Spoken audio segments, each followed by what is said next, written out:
49 roses pour les 49 victimes décédées à Orlando. Hommage, minute de silence. L'ambiance était au recueillement pour cette Gay Pride Tourangelle version 2016.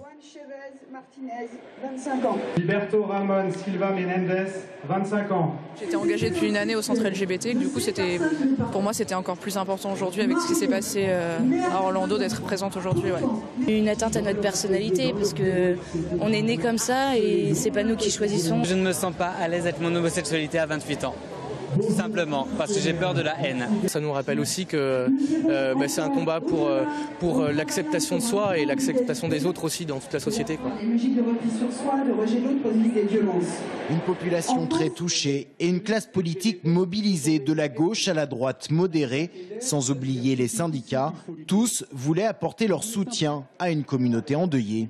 On cherche à attaquer notre modèle, et notre modèle c'est celui de la différence. C'est celui où tout le monde, dans sa différence, peut être uni.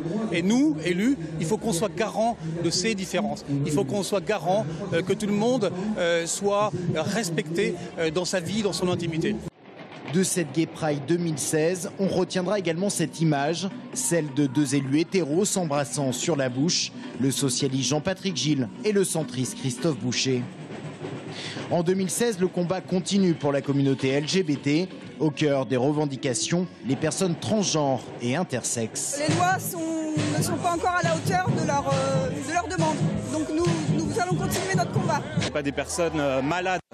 Donc il faut qu'on arrête de médicaliser, il faut qu'on permette de changer librement l'état civil. Et c'est ça la chose la plus importante à l'heure actuelle. C'est un sujet dont on parlait peu et qui a émergé au niveau politique et même au niveau de l'enceinte législative. Donc de ce point de vue-là, c'est déjà une avancée. Et puis je pense qu'au fil des ans, la question va être réglée.